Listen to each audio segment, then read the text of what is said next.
resources are most valuable resources in any organizational setting.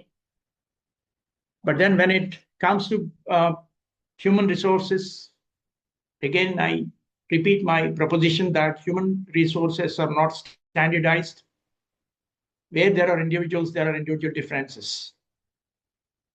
So when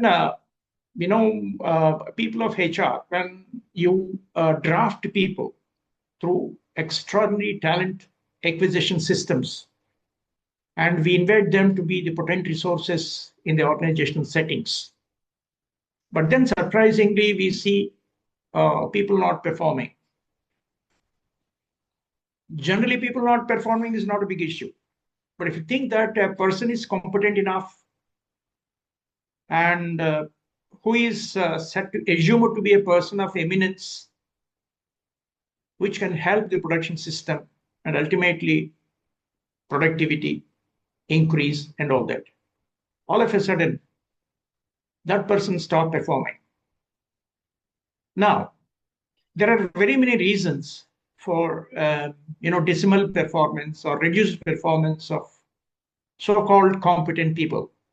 But then the subject discussion given to me is I need to talk on the behavioral point of view on this productivity loss. Once we have a question framed, why competent people stop performing? There may be n number of reasons, but then I just would like to answer this question from the behavioral standpoint. We safely assume here that the biggest performance problem in organizations today is just not incompetence. But then what?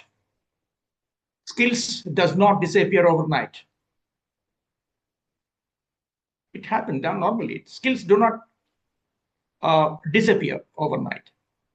Intelligence also does not suddenly reduce. Experience does not vanish. These are the given things. Sometimes demonstrable also. And you appreciate by having that particular person in your organizational group. But what happens when you experience those people stop performing? Here the proposition again I make is behavior changes first and productivity declines later. So that provokes us again to go for the original question, why competent people stop performing? A behavioral point of view on silent productivity loss. Because we assume that a competent person is there handling a scenario, performs well and all that. Unless you see that productivity, suddenly losing productivity and your vital, your statistics on production and efficiency levels dip. So all this is causing concern. Now, the question, what we normally make out is, why is this competent person not delivering results? This is not the real question, according to me. Let me reframe the question from the behavioral point of view. The question is, what behaviors changed and what triggered those behavioral shifts? You know what is meant by behavioral shift? From positive to negative. It can be negative to positive even, because for people factor, there are two important aspects that we need to look at in detail. Human beings have two things: ability to work and willingness to work. It's not the case with machines and other physical resources, but human beings or living organisms integrate themselves with organization structure, policies, and all. And there bound to be some behavior oscillations, and that behavior oscillations will definitely disturb their contributions. That's the thing. That's why the question is, what behaviors changed?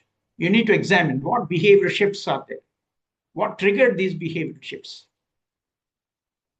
See this, because competence is capability. Yes, skill sets the person has absolutely well trained person or whatever it is. Competence is capability. Fine then. So we safely assume that capability should conveniently be converted into performance. But friends, please note, performance is behavior. You're doing something with the skill set, what you have, your motivation, skill set, learnings, and whatever it is. Convert into your performance through behavior modes.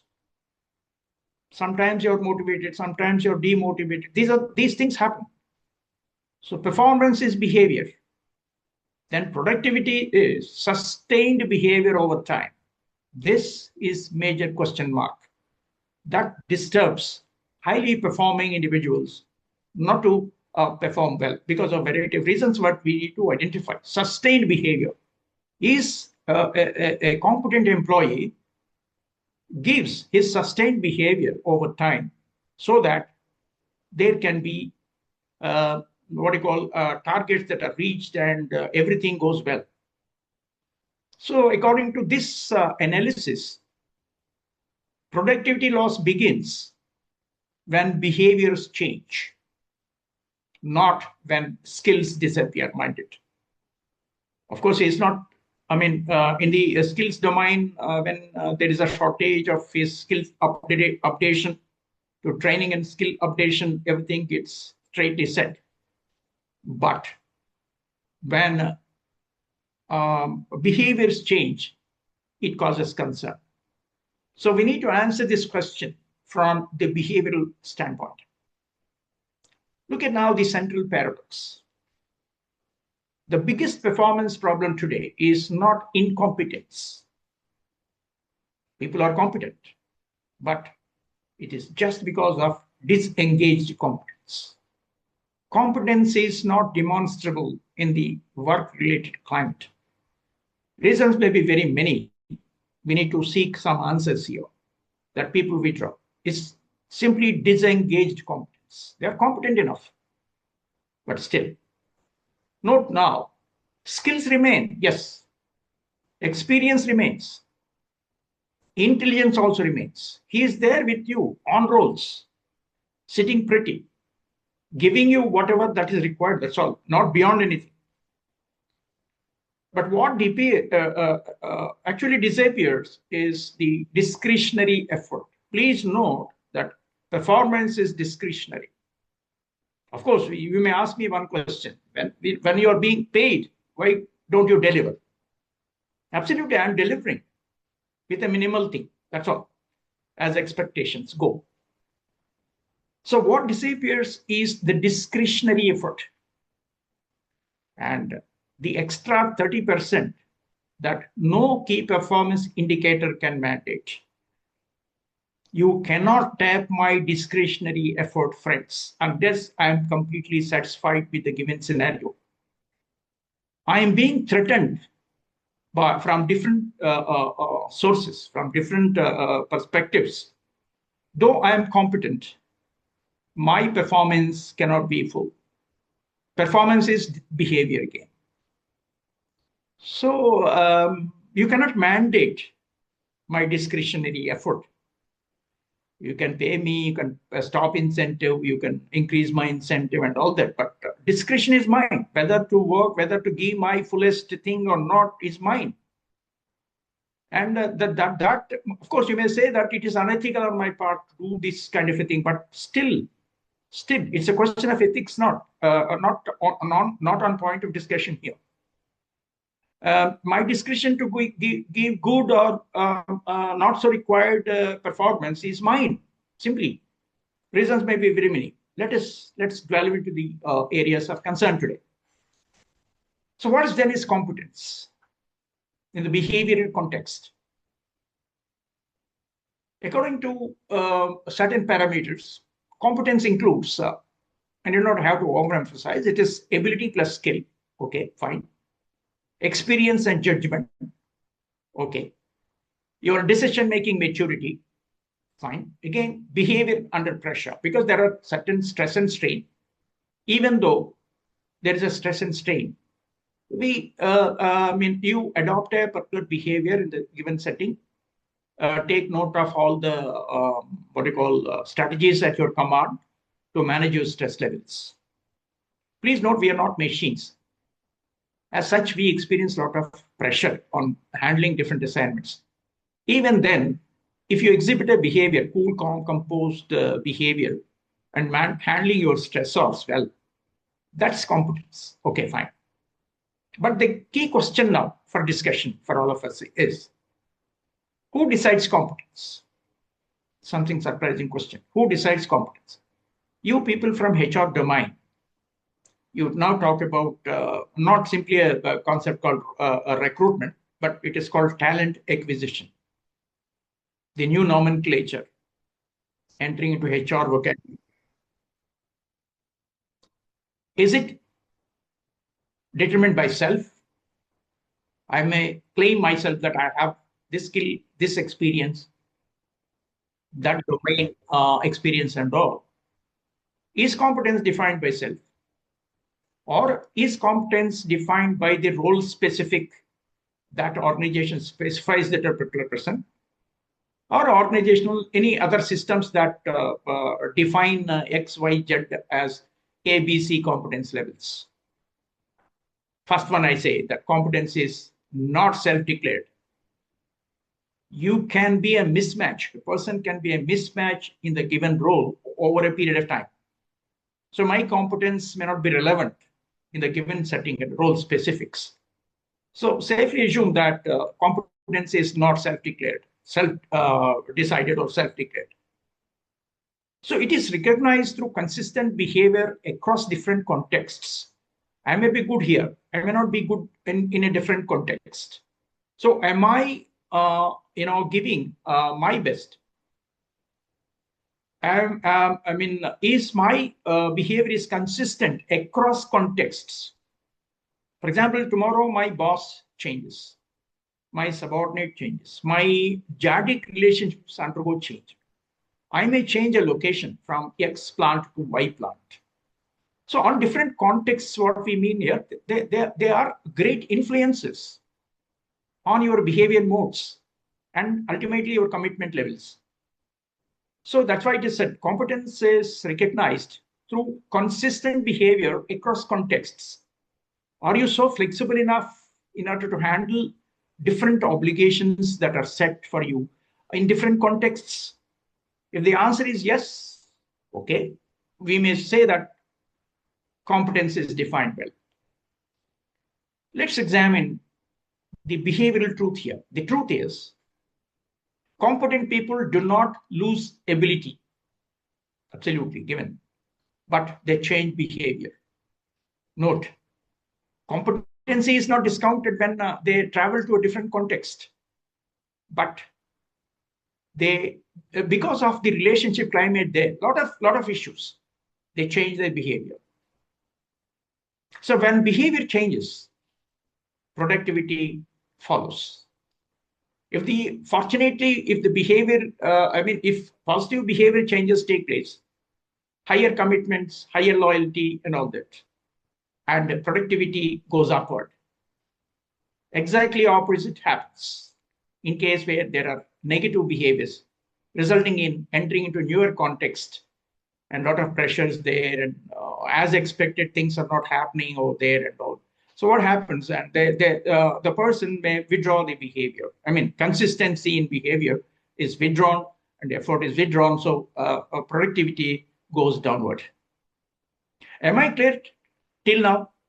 I made a very valid propositions to steer my discussion on the question why competent people fail, not perform well, the behavioral point of view.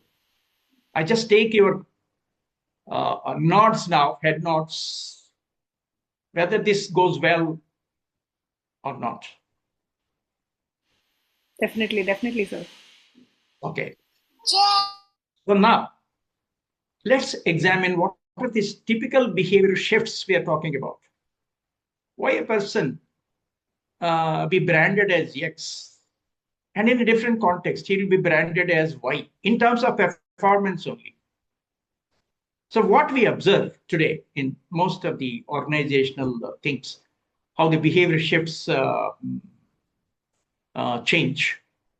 If it is changing towards positivity, it is fine, but it is changing towards negativity in the sense that we cannot tap the what you call required performance from the individual, consistent performance from the individual. That's negative.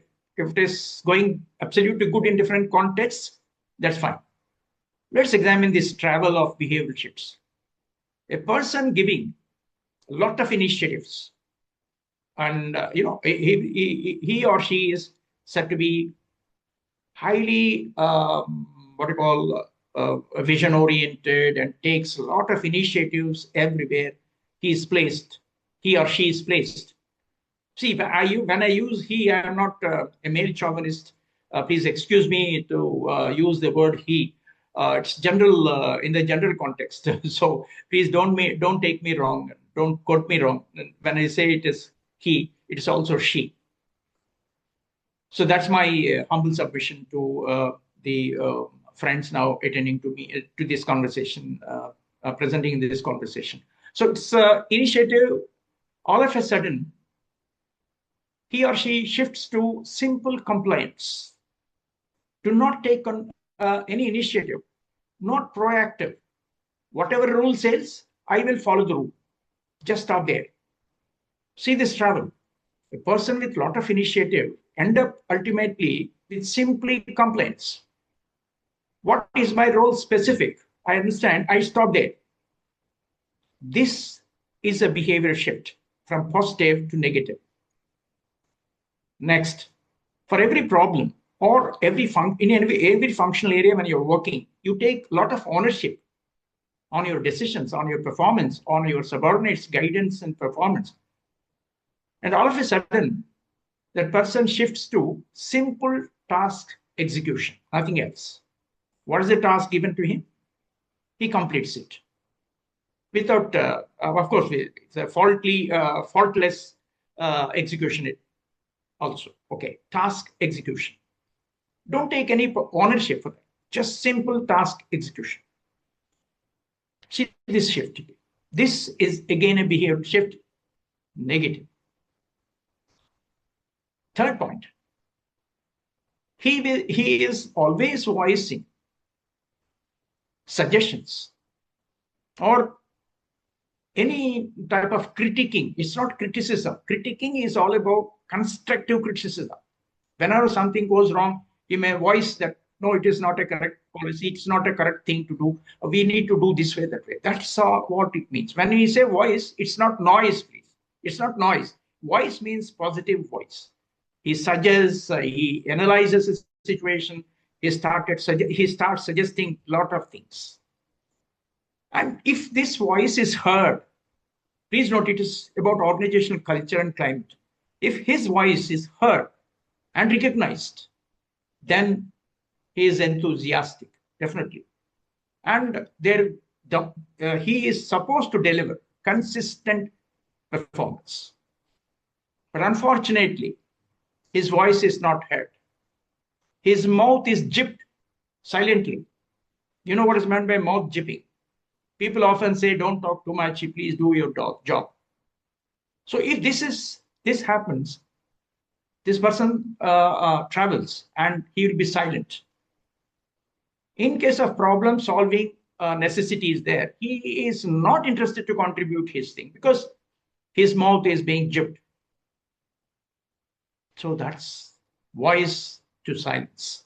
So highly performing individuals should not be silent, please. It is something going wrong. And this behavior shift is to be answered by the organizational culture systems, whatever it is. And fourth one.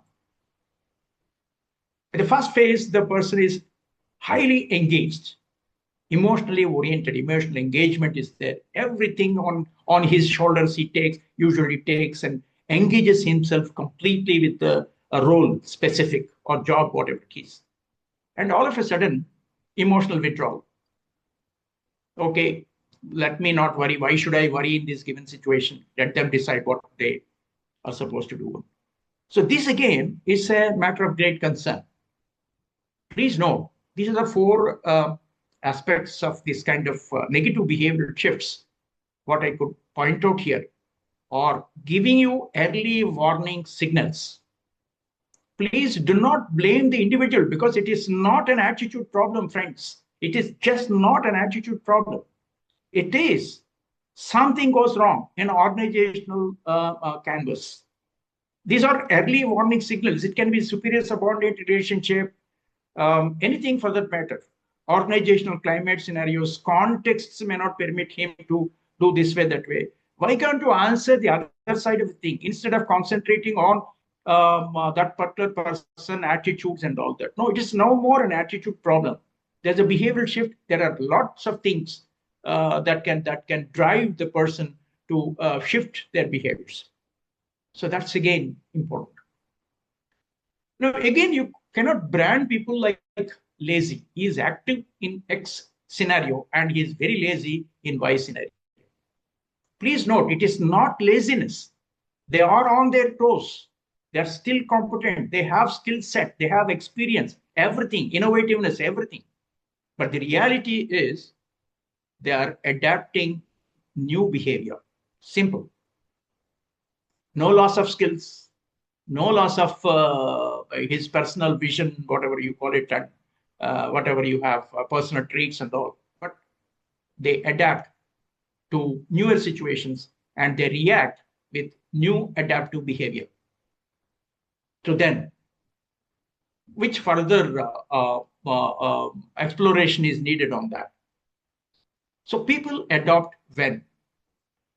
Meaning, I'm looking at the question itself. Why performance is why highly competent people do not perform? So my assumption here is I take a positive and look at the negative travel. I mean, travel to the negative what do you call behavior shift. The first point which I would like to talk to you is why people adopt to newer behavior patterns, then shifts again with negativity. First one, effort is unsafe. So if you give an effort, it must be recognized. And of course, we do not know how effort is getting recognized according to organizational policy, whatever it is. If effort is not recognized at all, the person feels that effort is unsafe. Why should I work? Why should I break my head here? Why should I retrain myself and be there to give lots and lots of things to the company? I'm sorry, I cannot give anymore. So when he feels effort is unsafe, there is definitely a point of this point can influence his adaptive behavior to new style of functioning. As I've said earlier, the second is voice is punished. There are two things. If you don't hear the voice, that's fine. But please do not punish the voice. If you do not hear, listen to the person's suggestions, that's fine. But when you punish the voice, see, competent people always will not voice out unnecessary things. They point out valid questions. Valid atmospheres are being questioned. So there's a validity there. Not listening to voice, that's okay. Punishing means jipping the mouth, as I've already told you. Jipping, mouth jipping is a bloody game being played of what you call throwing the individual to very unhappy scenarios. So these voices, if they are punished, this is again a point where the people adapt new behaviors from positive to negative. Another point is integrity is costly.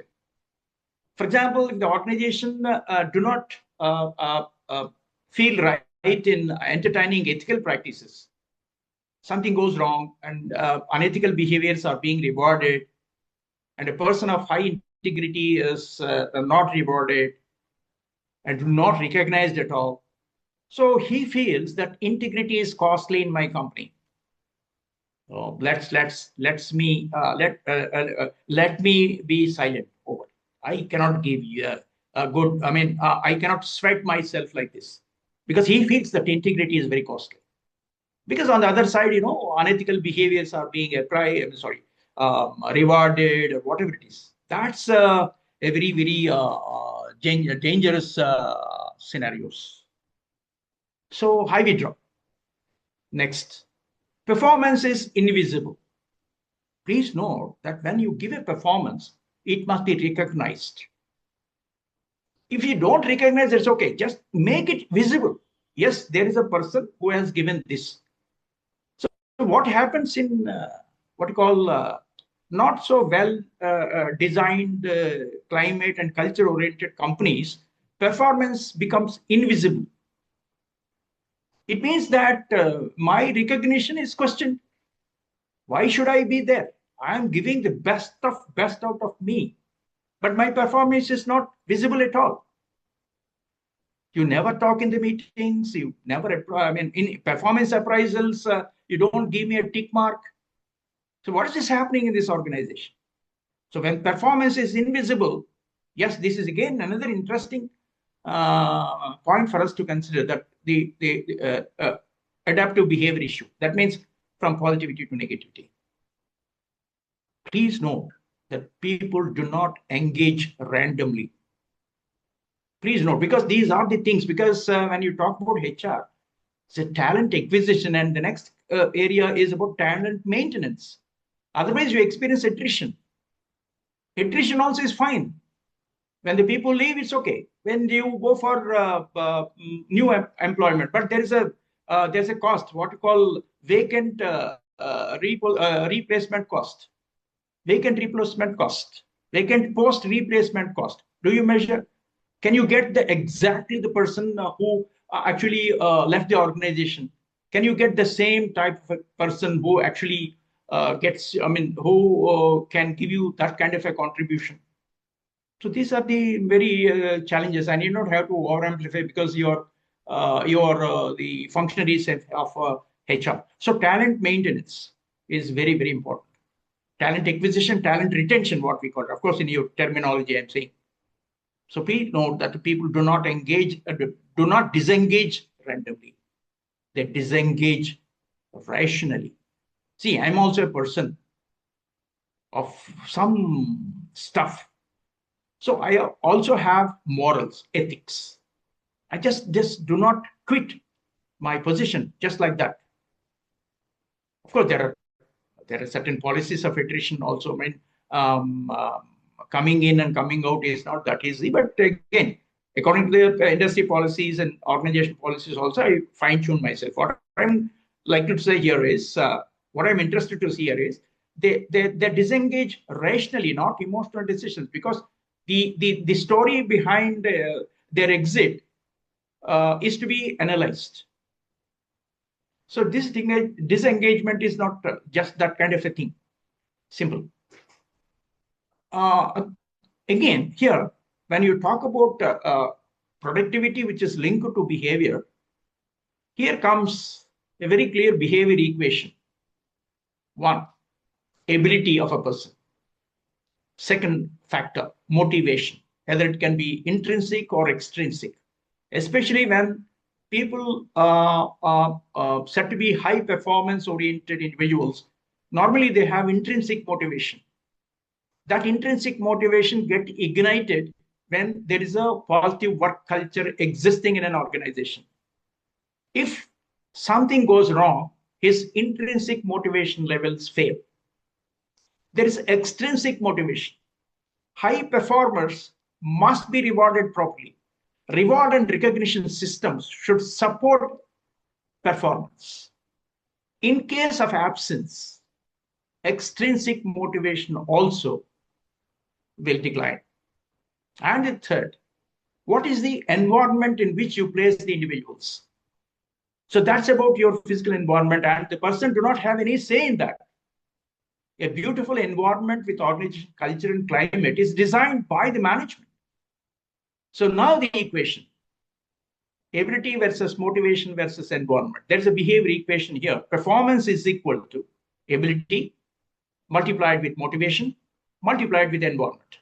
Look at here. What happens? His ability is fantastic, 100%. His motivational levels, again, question mark. Intrinsic motivation or extrinsic motivation. What may be the factor? We don't know. Then environment is again a bigger question. Look at now. Performance cannot be in high positive in case where these questions are not answered. Motivational level and environment level as such. Abilities, yes, because we have already said that he's a high performance oriented individual. He has a lot of skill sets and ability, very good ability to handle the scenarios. Please note here, if your environment is zero, definitely performance can also be zero. Not to talk of motivation again. His intrinsic motivation will be negative, not negative, but sometimes declining. And extrinsic motivators will not have any effect on his performance because when the environment is not permissible for him to demonstrate his excellence. Please know. So HR often hires for ability, absolutely, because you cross-check ability levels and all that and make him a candidate for walking in. Okay, fine. And train. A lot of skill gaps are there, maybe according to the organization's perspective, and you find out the gaps of skill gaps and all. You can train for people, pay people accordingly, and rewards for output. But please note that you ignore environmental signals coming in. We have been talking about what environmental signals are. Are you interested to take care of that? Otherwise, if you take care, behavior shifts can be handled appropriately. If you do not take care of that, then it becomes a problem area. Please note, when you talk about environment, it is about a macro environment. Environment is not specific to the performing individual. Mind it, it happens so for all. It's for all. Some people may not voice it. Some people may be suffering secretly. And all in when entire thing, if you do not ignore, then a lot of damage done. See, this is again a very interesting aspect when we talk about ability versus motivation versus environment. You stop at ability level, but you don't take care of motivation and environments. Then what is that you want to expect? And see, simply branding high-performing individuals fail because they have ego problem, they don't have any motivation at all. All these blanket statements cannot be workable. Now, let's examine what's the role of leadership behavior here in the process of handling whatever it is. Leadership definitely shapes the behavior. I look at my leader. Leaders nourish another leader. Absolutely. Is it clear? Because we from HR area, core HR areas, we say we build leaders. So leadership shapes behavior through how dissent is handled. Please note, again I repeat, if the dissent is not properly handled, this is the problem of leadership behavior. Leaders do not respond to dissents, and they may discount dissents, and that throws the individuals to non-performance zones. Please note. Now, how mistakes are treated. There should be no bias at all. There's a rule game and everything is set in policies, etc. are there. How mistakes are treated.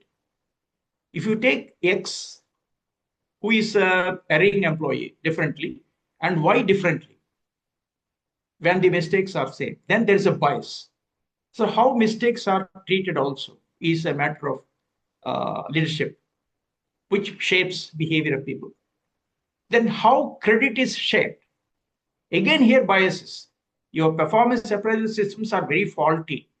That my credit is not recognized. My credit is not shared. Your boss should tell, my boss should tell to others that he is my potent individual. So my credit is not shared. So this is a bad behavior of my leader. So which shapes my behavior from positive to negative. Then how trust is demonstrated. I'm a believable individual in a crisis scenarios. So how you're demonstrating to others about my trust. He is a trusted employee. He is my trusted subordinate. What's the evidence? You give the evidence and clearly show. If you don't do that, then again, leadership question mark. And that shapes my behavior of disengagement.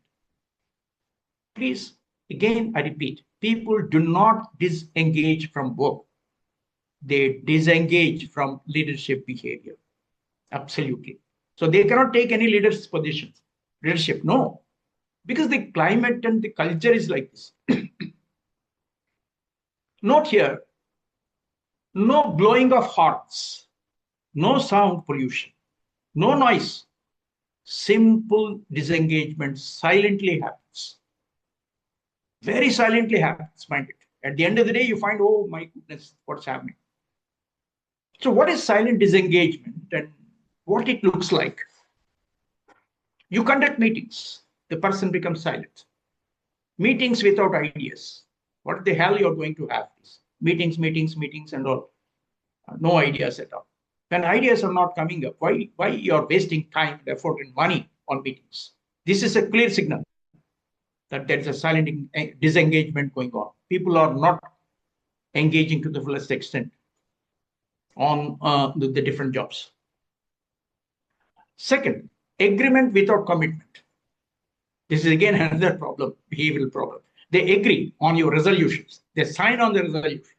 When it comes to demonstrating the work, they don't commit to whatever that is being, that resolution is being signed. That will not reflect because the agreement without commitment. Please note, they nod their head. Okay, done, it's done and all that. But when it comes to job-related atmosphere, they do not exhibit that kind of a commitment to help solve the problems or whatever it is. Then the third is presence without contribution. They are present. Whenever you ask for idea presentation or whatever it is, they themselves present physically. They don't contribute. What we have said, of course, it's an extension to the first point. Meetings without ideas.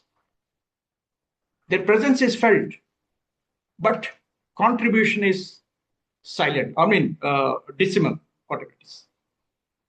And productivity without pride. This is again secret disengagement. I have to feel pleasure in what I do. So when this linkage is there, for productivity with pride, fantastic. Me, my organization, my thing, my team, and all that. So when people do not have this, it's a behavioral problem, please. So when they don't have the pride in their profession, in their task, in their role, whatever it is, definitely disturbs the productivity scores, etc. This is the most dangerous form of disengagement because it looks like normal, but it's not. It looks like normalcy. No, it is not. Behind the carpet, everything works out. And that's why it is branded as silent disengagement. Please note, it is a behavioral shift only.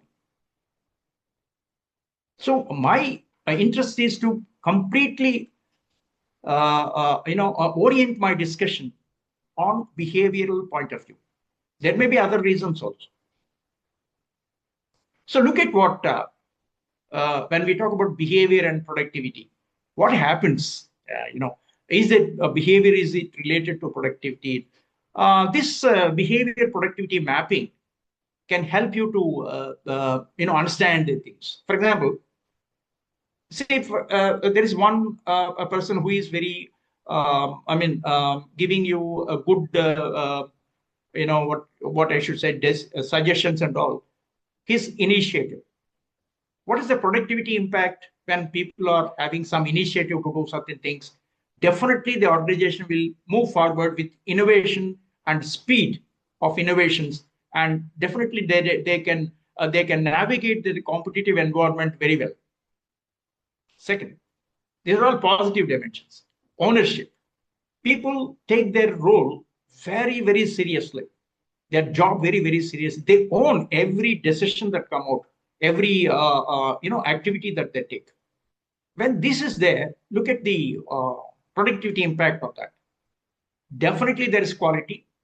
There is accountability on that particular person, demonstrable, and that will definitely result in good going scenarios. Third point, voice, meaning I want to suggest something. I want to say something. I want to definitely bring out certain problems. So if the voice, if it is recognized, if it is heard, what is the productivity impact? Risk prevention. Because pretty well what's happening on a critical setting there.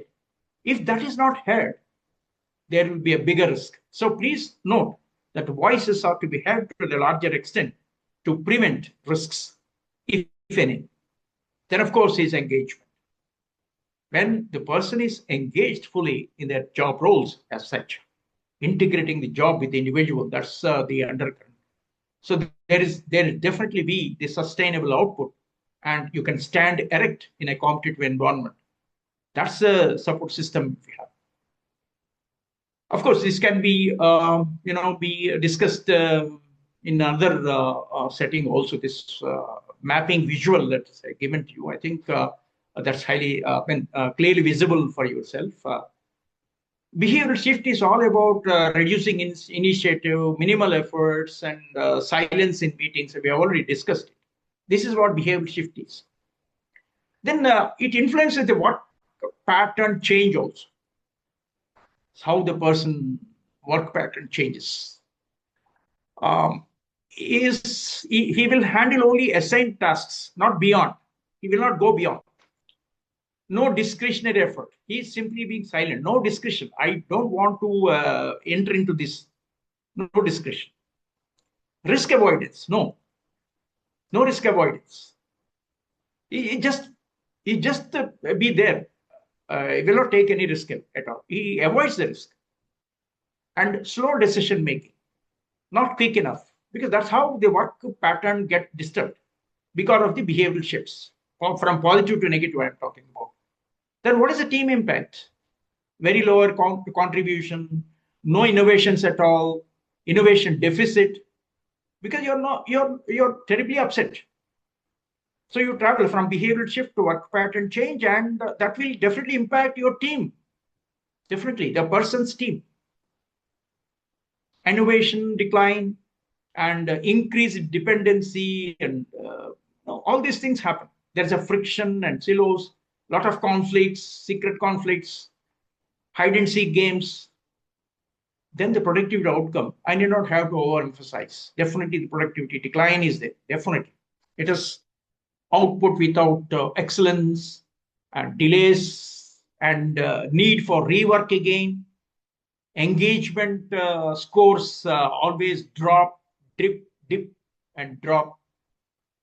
And business performance will definitely suffer, and it will reflect on your balance sheet and the market standing also. So behavior changes first and productivity declines later. So if you attempt to look at productivity only, if you do not do sufficient homework on what's happening on the human resource side, so that's again a major issue. That's why we talk from the angle of behavioral point of view. So now these are some points of view I just would like to give you for your perusal. What HR must stop doing. So how to reverse your HR management, HR policies. Let's look at some common mistakes. Some studies show point out here like this. Over relying on incentives. We safely assume that money makes things work. Money makes many things. Please note that money is not a motivating factor only. Money is not a motivating factor. There are well set needs. For example, self-actualization needs in senior executives category. If self-actualization needs are not met, no money.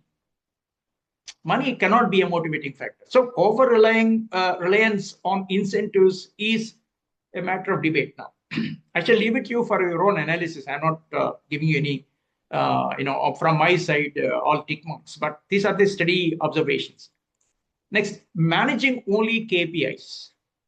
Please note, you have a key performance indicators. Your performance appraisal systems are absolutely fantastic. Today we have 360 degrees performance appraisals and all. But before that, you need to touch the behavioral components also. Behavioral audits must be done. So managing only with KPIs may not answer disengagement issues. Then treating disengagement as an attitude. That's the biggest problem again. Please do not attribute this to individual trait and an attitude, because individuals start malfunctioning when individuals start disengagement because of certain things happening in the organization. Please do not brand individuals as having indifferent attitudes. No, maybe partly true, but it is more than 50%, 60%, 70%. The reason is not an attitude, but secretly something happening, as we have already talked about earlier. Then, ignoring silence is another area of concern, please note. A person start sitting idle in a meetings and do not engage. It's very silent. Silent does not mean secretly, accepting everything you say, but it's definitely a behavioral shift is going to take place. So ignoring silence also, friends, is a major concern, and you have to tap whatever, and you need to strategize yourself. Then money does not repair broken meaning. We have already said over relying on incentives. We already said that I am on a meaningless role. I am on a meaningless job. Meaning is broken already. Money does not repair broken meaning. Please note. So if you care for something, look at here. HR's real responsibility of help save the organization from the human resource front and answer something why competent people do not perform well. You can stop that cycle, break the cycle, I should say. So beyond incentives and key performance indicators, HRs must protect psychological safety. I must be playing safe psychologically. When my voice is heard, when my presence is felt, when my suggestions are taken in, all these things count a lot. So please note, you need to protect psychological safety of the individuals, not simply physical safety or whatever. Then shape leadership behavior. Check your leadership presence. If you can't shape leadership behaviors properly, then you can't stop disengagements. Design fair systems without bias. This is a very major issue. Machine management is different completely from people management. If there is any bias, if there cannot be any standard systems, if the bias is there, he is remunerated well and I am not remunerated well. Something goes this way, that way. Of course, I understand that understanding people's performance, attitudes, and all may be difficult, unlike managing machines. But still, proper care is to be taken in order to design very fair systems in the setting. Then detect early behavior shifts or drifts that we don't do. When you attach this kind of a cold behaviors as attitudes, then your analysis will definitely go wrong.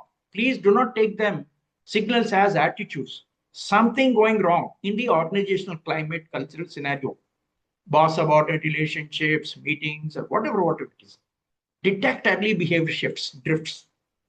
And HR is the guardian of the context, mind it, not just a policy. You design a policy, progressive policy, and all that. No. Is it reflecting in the given context? Is your policy is an action in the given context? You are a guardian. You are a guardian means you have to help check yourself constantly. That's very important. You have fire extinguishers. Are they working? Placing a fire extinguisher is fine, but then when there's fire, they don't work. What happens? So just not policy, but you're a guardian of the context. See what happens in the context. Now, these are some of the suggested behavioral metrics. Usually what we do is KPIs. I don't know about the different organizations of today. Mostly KPIs, audit, etc., will be done annually. Annual performance indicators will be announced, and based on that, you'll be rewarding reward systems around your 360-degree format appraisals and all. But here are some of the interesting commands that what experts now give to HR management to fine-tune HR management. You need to track these variables instead of only KPIs. What are these? Examine percentage participation in meetings. A person is not attending meetings. Does it mean anything for us? I shall leave it to you for your own analysis. Percentage participation in meetings. Do you ever track this kind of a criterion? Idea submissions per quarter. A person of high performance should be giving ideas, should be submitting ideas. Are they giving ideas or are they silent? Then cross-functional collaboration requests. For example, you requested the person of eminence, experienced, performance-oriented person for cross-functional collaboration. He rejects. Look at this. If cross-functional collaboration requests are going up with reference to an individual, meaning that there is a problem with the context, why he is not giving, why he is not sharing his ideas, major issue. Next, voluntary ownership or initiatives. Check whether he or she is giving voluntarily ownership to given set of circumstances there, or they give initiatives on their own. Giving initiatives, suggesting initiatives, that's also a major parameter. Next, feedback frequency, either upward or peer feedback. I've been talking about it. So if they're silent, they cannot give you any feedback, either to the boss or to the same equal status individual. They just stop. Do not bother about giving feedback, meaning that they become slowly non-entities. They may be on the payrolls, but not on the shop floors. They may be on the payrolls, but not in the organization. Fully potent presence is being questioned. Next is they predict productivity before numbers fall. Please note, you need to predict productivity before numbers fall. Because if you have this a systematic approach of looking at beyond KPIs, because as I've already told you that behavior makes a lot of difference here. If you can't measure it, if you can't gauge it, something differently going on. So these are called behavioral metrics. It can be done quarterly. The second very important is about the context. Cultural safety metrics. These are also suggested per quarterly. So here a few points. Can people change decisions? Challenge decisions. But that speaks of the context. Should the people challenge decisions? The answer is yes, because if you want to be a creative organization, innovative organization, it's often been said in some of the multinational companies, recruitment columns, they said, see this advertisement clipping and headline. It reads, we don't want people, we want people to say no. It means that we don't want a bandwagon of yes people. No. See, when you say no, it's not for the sake of saying no. You're challenging a decision, meaning that you have the ability to give a better decision. Of course, it is debatable. Whatever it is workable, it will be implemented naturally. So don't snub people. Can people challenge decisions? If your answer is yes, the climate is good, the context is good, moving ahead. Because people will always be creative. They're more than machines. They have creative brains. They help solve n number of problem areas, decision areas as such. Next question is, are mistakes discussed openly? Don't put the conflicts behind the carpet. Mistakes resulting in difficult conversations, conflicts. If the mistakes are not discussed properly, then there is no positive climate. It's as simple as that. Then are ethical behaviors protected? This is again an ethical canvas. If ethical behavior is not protected, what's after all the difference between a machine and a person?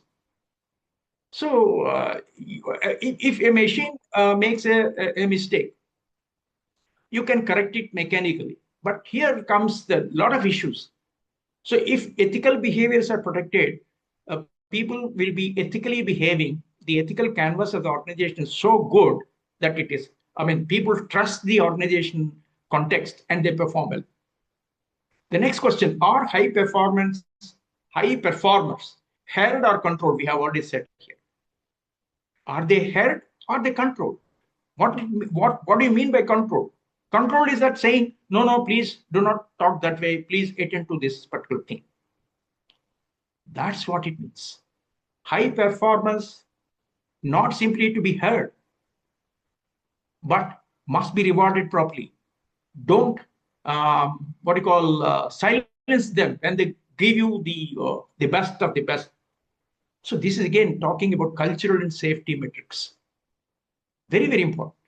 So psychological safety is a soil for performance. If people are not put in safe zones, then they cannot perform well. So this is again another important metrics to examine, measure, and fine-tune your HR systems. Now, before I close, I just try to give the diagnostic summary. Where to intervene? Is it early intervention or late interventions with HR intervention? So far as HR interventions are concerned. Now, there are 3 zones if you examine. Green zone. What is this green zone? Voices are heard. There is initiative, ownership. Everything is fantastic. So there is no need to worry at all. High performers, highly competitive people will definitely give results. Absolutely, there is no problem. Look at amber zone, where you see some signals like this. Silence growing, compliance rising. Instead of innovation, they simply comply and stop there. Simple rule, yes, I adhere to the rule, I stop there. That's called compliance. No innovation, no extra things. Silence is growing. People are not sharing ideas. People are completely silent in the meetings. This is a signal. This is a amber zone. Of course, little less than the red zone, but still.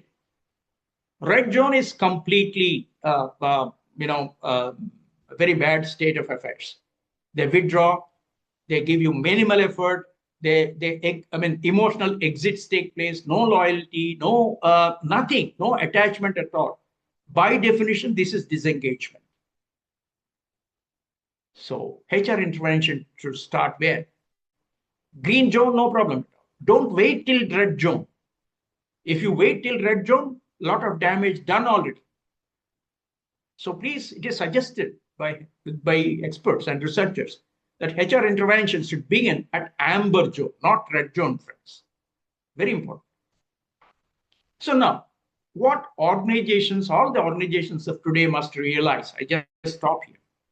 The truth is all about, you cannot demand behavior that your environment discourages. See, on the one side, you demand behavior. On the other side, your organization environment discourages that individual. How ethical are you in demanding behavior when your environment discourages him to function?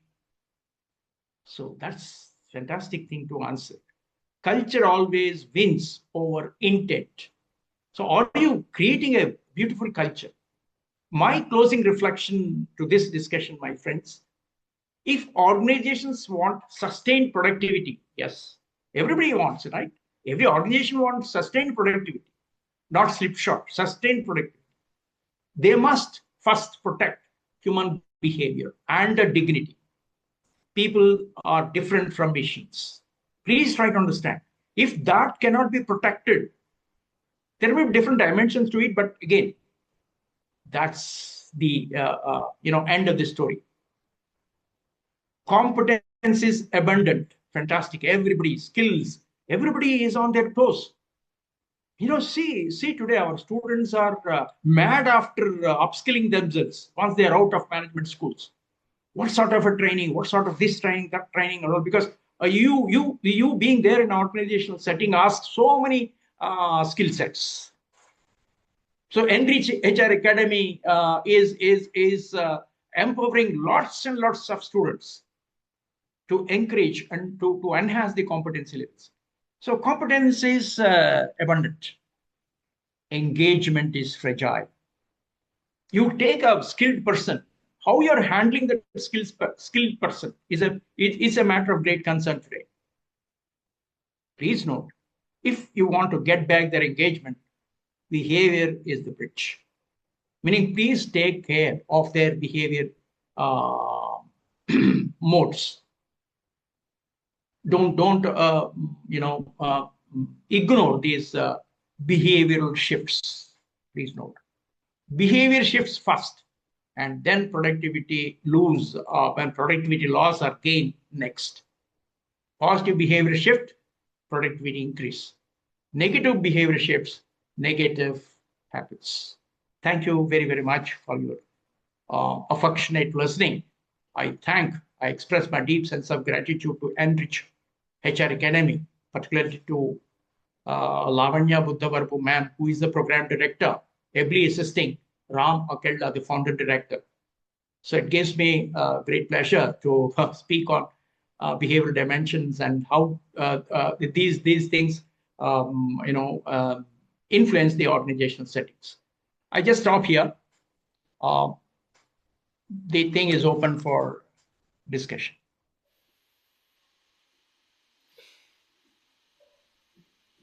I invite the participants to ask if there are any questions remaining with you, because there has been a lot of subject and knowledge, experience, everything has been shared. I think it's almost all overwhelming for me even. I would like you to hope that I have reached the requirement. Yeah, of course. That's a wonderful thing. Yeah, please. Dr. Murthy, a very good evening. My name is Rajgopal. Good evening, Rajgopal, sir. Quite relatable, sir. Whatever you had told, I had seen it in my own experience, how people disengage. Yes. Just wanted to supplement on whatever you're saying. There are some visible signs in up to a senior mid-level people, but when you go to the very top of the organization, in my experience, I had seen a person who is all slated to become a successor to the managing director kind of person, and there were no warning signals. He is a star performer always, and he suddenly withdrew himself, and over a period of say hardly 10-15 days, he said, "I am no longer associated with the organization." What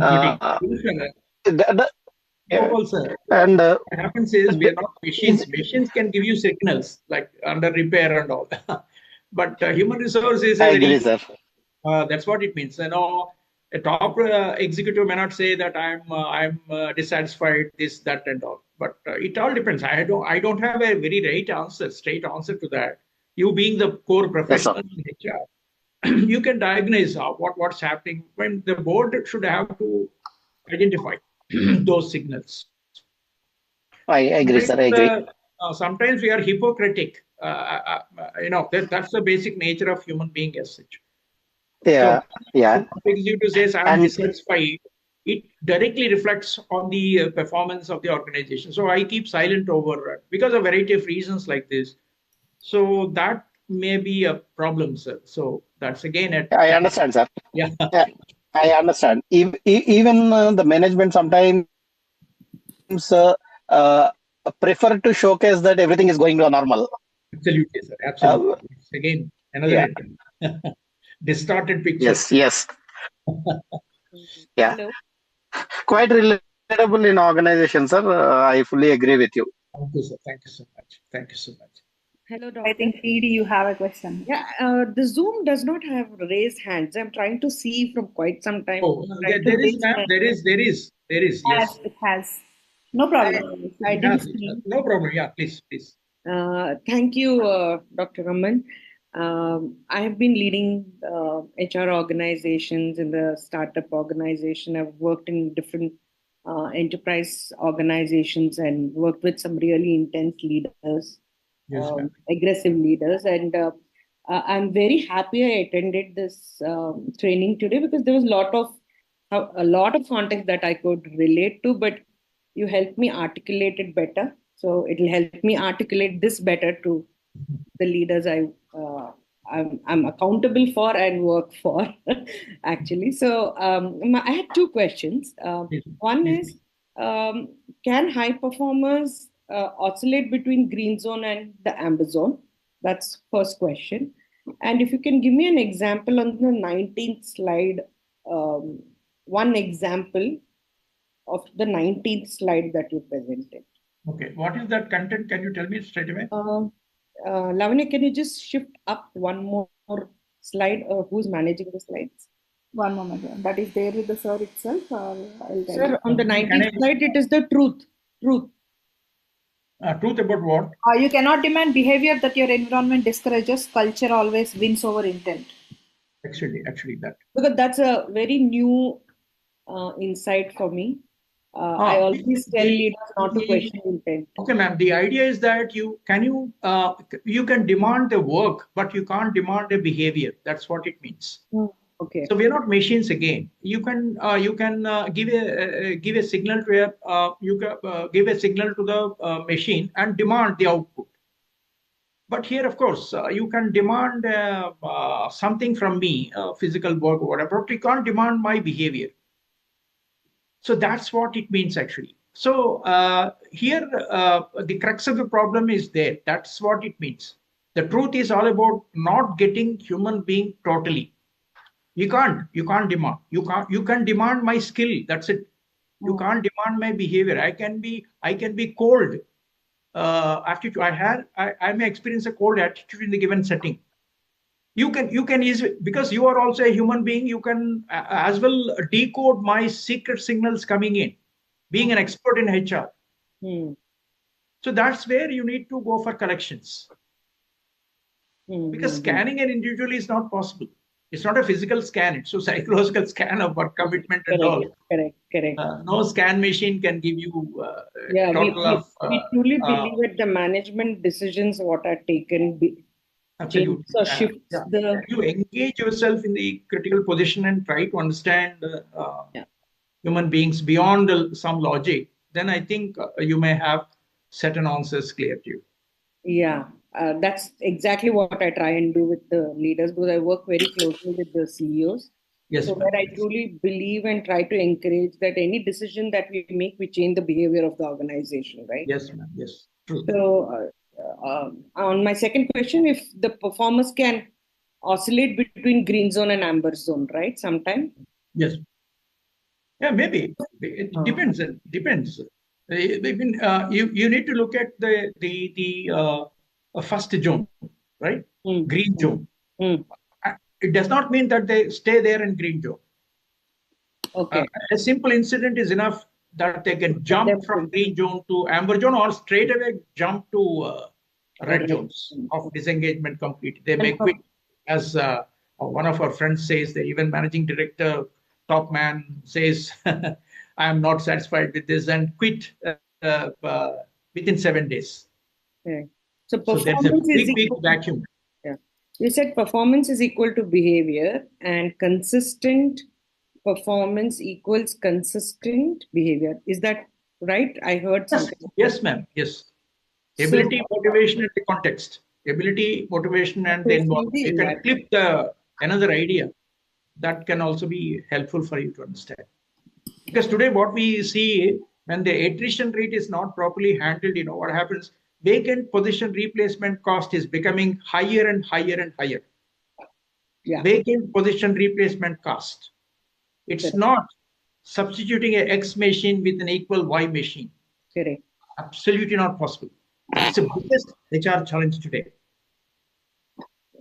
Right fit to the right job. I really loved it. Thank you so much. Thank you. And I look forward to be part of more HR Satsangs. And I don't know where to get this link, Lavanya. If it can be emailed, then I'll be very happy to go through the old contents. Because I've attended so many, but this has been the most meaningful for me. And I really appreciate that. Thank you. I'll share my PPT with Lavanya ma'am, and in turn, she will share through emails. No worries. We'll have this entire recording as it is will be available in the YouTube channel. Oh, that's fine. From Monday at 12 itself, and we'll be mailing all the people. Along with it, I have given the YouTube link as well as the HR Satsang community what we have been maintaining in WhatsApp link in the comments session now. You can directly click the links and join there, so that you can be a part of the community and you can get all the updates whatever happens in in NRich, because NRich HCM Solutions Private Limited is the master company which is into exclusive HR services, where we are into professional HR consulting as well as we are into trainings and placement services. Three kinds of services are being offered from us, in which NRich HR Academy is the training wing exclusively, majorly oriented towards people development and people upskilling. Right? This is where I am completely dealing with that. These HR satsangs are going to happen every alternate Saturdays in the evening 7 to 8. So every time we'll be announcing in all the community groups as well as all the social media platforms and all. You can get connected with all of us, so that we can be a part of the community. Not only in the sessions, we have been maintaining the community because there are several people looking out for help whenever there is a requirement. It's not only the placement, but while functioning the HR activities, there becomes sometimes a big hurdle for them. So there they will be looking for mentors and somebody who can help them. Where we have been there since 2016 as a powerhouse besides all of them. So you do training, you have other two wings are training and one is the professional services, HR professional services is outsourcing. We'll be doing the outsourcing part. Can be the individual projects or maybe the retainership. And the third one is the placement service. Nice. All the three kinds of services are there, and these are all the initiatives which we have been managing from NRich. This HR satsangs and alternate weeks, there will be HR satsangs, and other alternate weeks we'll be having HR related workshops also. We'll be announcing continuously. Like second and fourth weeks, if that is HR satsang happening, the first and third week will be the workshops time. So those will be there. And other than that, there will be several other videos and the interviews and even the insightful videos. Many of the things will be released from NRich every now and then, so that you can go through those things and get insights from the industry, whatever is happening in the current trends as well as. I'm actually a part of so many, but I really like today's. Maybe I'm very close to organization behaviors, and that's what my expertise are. Yes. So I really loved it, and thank you. I could articulate better today because of you. We also are very much happy for having you here as a part of this. In between, my phone went off, so I was switching to laptop. So I was like, oh God, I'm missing content. But I'll look at the recording. No problem. The recording will be Thank you. Thank you so much again, and I look forward for the next one. Definitely. Thank you so much to all of you. First of all, let me thank the guest because he have spared his wonderful time with us, and he has shared his experience and insights for all of us, because those are going to help us in taking care of the day-to-day activities, because this behavior is a very typical and critical thing for us. Not even at the offices, even at homes also these things happens.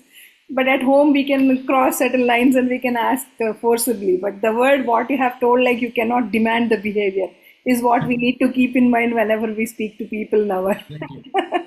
And I like it a lot.